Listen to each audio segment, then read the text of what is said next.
Liverpool's British record signing Alexander Isak is available to make his debut against Atletico Madrid in the Champions League tonight. But what's frustrating Arne Slot? He'll tell you himself in a few minutes. In the Champions League this season, they have a formidable group stage home record in European competitions, having won the last 14 matches and have a 100% winning record in the Premier League, of course, so far this campaign. We are far above my expectations during the summer, so we all know what happened this summer. We all knew when the program or the schedule came out that we had to face Newcastle away, Arsenal at home and Bournemouth at home. And it turned out to be Burnley a difficult one as well, but that is maybe not what I expected it, but not in the fashion as it happened on Sunday. So for us to be on 12 points now is so much more than I expected, especially after we've had so many changes in the group as well, in our squad, sorry. And yeah, I think we can do better.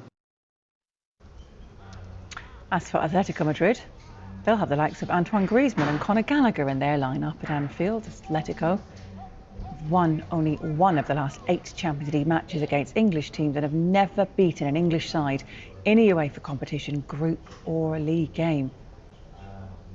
Whenever you play against an extraordinary opponent in a magnificent stadium with their unbelievable fans, a coach that took his team to the top level. They competed very well in Champions League. They also competed very well in the league and won it. We've got a tough opponent in front of us. The rivals. I'm definitely delighted with all the players, the quality that we have brought in. But it takes time. It's absolutely normal. They're in a good place. I think to be here with us as a team, it's a great place to be. The club is in a great place, and it gives them, you know, the opportunity to express themselves as quickly as possible, and that's a good thing. You know, obviously when I joined the club as well, you know, you want to feel welcomed as quickly as possible, so you can express yourself in the best way possible on the pitch, especially because that's what counts, of course, but off the pitch as well. And I think that's definitely been happening. Home to Atletico Madrid. How tough a start is this one? Well, I think a lot of Liverpool fans, when they saw the draw, might have been a little bit concerned, but Atletico Madrid really haven't been at their best so far this season. At the moment, they sit 11th in La Liga. They're already 7 points behind closest rivals Real Madrid. They're 5 points off the Champions League spots already. Liverpool, meanwhile, have kind of forced their way into 4 wins, let's say. They are the first side in Premier League history to score 4 winners after the 80th minute. Absolutely remarkable start from them. I don't think it's necessarily clicked in terms of a lot of their new signings, but the same can be said about Atletico Madrid. They've spent 360 million euros in the last 3 windows, bringing in 70 new players. And Diego Simeone's side have already lost to Espanyol. They've drawn against Alaves, they've drawn against Elche, and they only got their first win of the weekend against Villarreal. Antoine Griezmann probably hasn't looked at his absolute best so far. So Liverpool, I think, are the strong favourites for this one, despite their new signings bedding in as well. On our new signings, 450 million. The pundits that favour not us but some other clubs. And I repeat, 450 million. He's part of the team that won against Newcastle, that won against Arsenal. Liverpool begin their Champions League campaign at home to Atletico Madrid this evening, and we could get our first look at Alexander Isak in a Liverpool shirt. Here's a reminder of what Arne Slot said about the possibility of the British record signing making his debut tonight. There's definitely a chance because he's in the squad, so then there's a chance to play, but I would normally always say 99.9% sure, but I can say it's 100% sure that he will not play 90 minutes. But he's part of the squad, so it's already a Champions League game to look forward to, but if people look forward to his playing time, that could mean that could happen. Right, Charlie Austin, Alexander Isak, British record signing £125 million.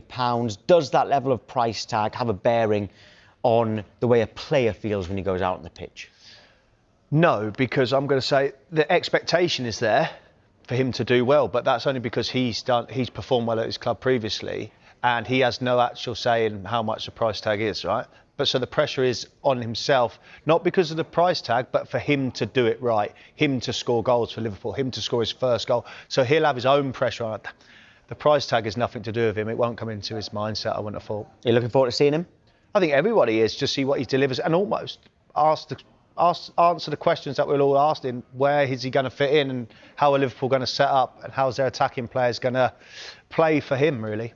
Yeah, and remember that on the weekend it's the Merseyside derby at home to Everton. Because the biggest thing is also, Tom, on that, is when he was at Newcastle, Newcastle played for him to the centre forward.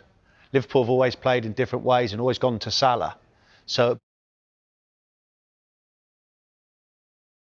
be interesting to see the dynamic and how that actually works, fitting them all in, and do they play for both of them, or do they play for Isak as well? That'll be a bit of criticism, might be a bit strong for Florian Wirtz. Again, is this amplified by his price tag? Yeah, again, like the price tag is, there's nothing, he can't do nothing about the price tag. It's just his performances have made someone pay that money, and that's got it done. And I think what comes with the price is expectation. We all expect him to hit the ground running and be this, nobody get anywhere near him to be this exciting attacking player that we all love. But we see him play and do certain things, but nothing to the eye. We're like, oh my God, that is outstanding. And I just think that's football, and that does come with the price tag. And arguably, we have to do this. When we spoke this years ago with Grealish, when he moved for 100 million, then the question started asking then, is he in the ground running? Well, he's a £100 million player, because that's what the club valued him at.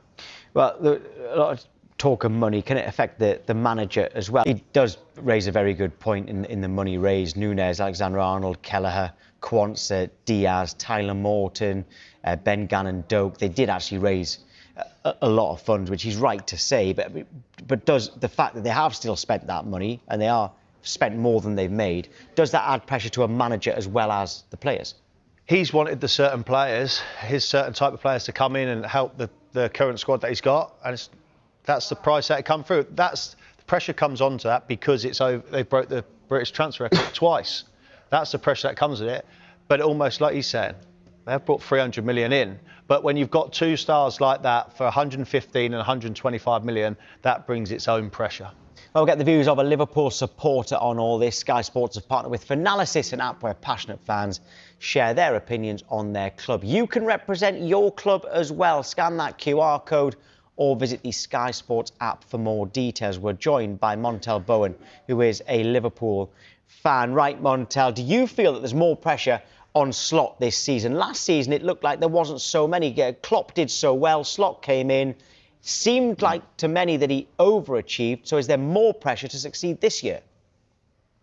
There's definitely pressure to succeed because Liverpool have never retained. Well, we haven't retained in the Premier League era. And I think that is something that we need to get over the line. So aside from the money, that is something that Liverpool just need to do, in my opinion. But in terms of the money spent, we won it without spending any money. So the manager's proved that he can do it without sufficient funds, and what he's got at his disposal. He's shown that he can manage teams. But I think, the constant mentioning of the money, that is just what comes with the territory. For me, it's a compliment. There's other teams have been in this situation. United of old, of course.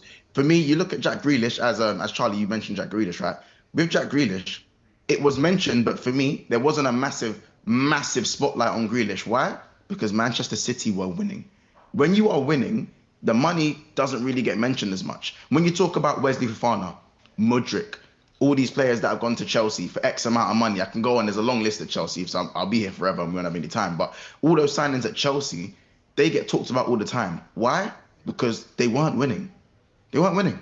So for me, as long as we keep winning and as long as we're winning games, the price tag, the weight of the price tag, and it's not really going to matter too much to me. Because if we're sitting there with a Premier League or a Champions League or a couple of domestic cups with those major trophies, then Wirtz can have, if Wirtz has maybe 2 assists and 8 goals, I'm not going to sit here with Wirtz didn't get 20 GA. Oh, I hate it here. I'll be sitting with my Premier League, wiping my tears with my trophy. That's what I'm going to be doing. What did you make of your transfer business in the summer as a whole? I think it was excellent. We got rid of Diaz, we got rid of Darwin. We had to bring in players. Tragically lost our striker Diogo as well. So we had to replace those players that left, to obviously Bayern Munich and whatnot. And I feel like you have to spend to keep up. And Liverpool haven't usually spent this amount of money, yes. And the pressure is going to come with that, yes. But we've lost players too. So if you're going to spend money, you want to spend it the right way. I feel like most rivals want to be probably in our position spending that money. In my opinion. You say that though, and I agree with you, because a lot of teams, you see Sir Alex Ferguson, when United was winning, every year they went and strengthened. Every year they went and bought a one player, two player, whatever it was, they strengthened. And Liverpool have done that. They lost players, like you say, brought 300 million into the club. But ultimately, if Liverpool win games and win trophies, the price tags are irrelevant.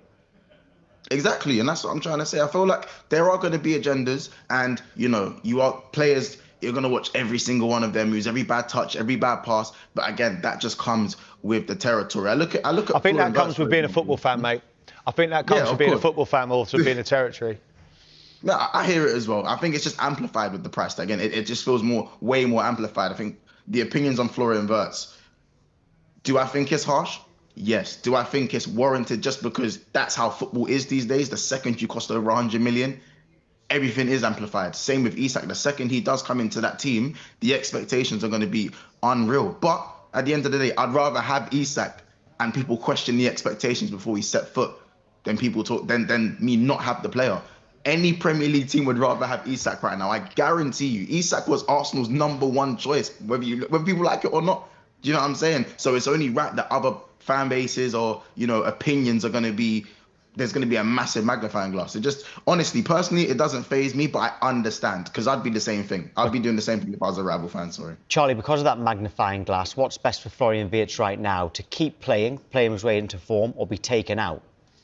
I think to keep playing. He's part of a winning team. He's played 4 games, won 4, and he's been a pivotal part to that. And what I mean by a pivotal part, yes, because not goals and assists, etc., but he has been a piece in the jigsaw that's made Liverpool tick. So if you're taking him out, it's almost like he's almost been forced to. But like I said, the interesting thing will be is how they all set up and fit in each other. Gakpo, Isak, Ekitike, Salah, Florian Wirtz. That would be the interesting one. Well, in fact, Montel, then we asked this to an Arsenal fan earlier on about what is their best front 3 / front 4. If you had the biggest game of the season tonight with everybody fit, what is it for Liverpool? For me, bit unorthodox, but it would be Ekitike in the 10, Florian Wirtz inside off the left. It will be Isak up front and Salah on the right. I think Gakpo hasn't done enough to maintain a spot in the team right now, from what we've seen, and that's just player competition. I think that's Liverpool's best front 4. And by the way, it's interchangeable. Wirtz can still be in the 10, and Ekitike does have that experience off the left as well. So. Interesting. I'm just going to read it. There's a viewer who's sent in. I've got a feeling he's a Newcastle fan. His name's Sean. He sent in a WhatsApp. See what you think of this one, Montel. He says, Newcastle sold Liverpool a top-of-the-range phone, brackets, Isak, but they kept the charger, brackets, Murphy, because Jacob Murphy, remember, provided so many assists for Isak. He's trying to suggest that Isak can't do it without Murphy.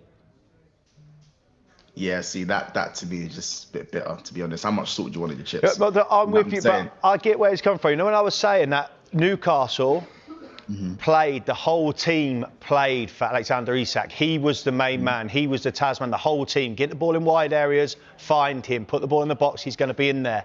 This is what I'm looking forward to see now, what Liverpool do, the dynamic with how they play. Because ultimately, Liverpool have just looked to Mo Salah for years, and he's delivered. And now they've got another talisman coming on down the middle. And Mo Salah has delivered, but his creativity has been unmatched. Season after season, Mo Salah creates. I love the fact that we had Sadio Mane, but some of Sadio Mane's greatest goals came from who? It came from Mo Salah. You know what I'm saying? Bayern Munich away. That's actually a trivela with the outside of the foot on the half volley at the Allianz Arena. People don't usually remember the assist, remember the amazing header. You know what I'm saying? But I look at Salah and his creative bag, and I feel like Salah might not, I'm being honest, Salah might not get the crazy amount of goals you might see him get this season. You can see the way he's kind of deferring to the touchline a bit more, and that back post cross is probably going to be for Isak. So yes, I'm sorry Jacob Murphy is not Mo Salah. Whoever the Newcastle was. I'm so sorry about that. But last time I checked, Mo Salah has been a lot more creative than Jacob Murphy. And I actually rate Jacob Murphy. I think he's very underrated, and his use for his story in his Newcastle journey has been amazing. But we're talking about Mo Salah in terms of creativity. And we've now got Florian Wirtz, and we have Cody Gakpo on the left, Ekitike. We have plenty of creativity for Isak. It's almost like there's no excuses for Isak because everything is in place for him to succeed. And if you want to worry about his fitness, well, you have Ekitike to play there instead. If you want to give him a rest, if you want to maintain his fitness levels, because at Newcastle there were times where he looked burnt out, and he was the only answer for them, and he was being played or either through the pain or had to come out through injury because too much overplaying and whatnot. So for me, there's everything is in place for Isak to succeed. It's kind of more on him.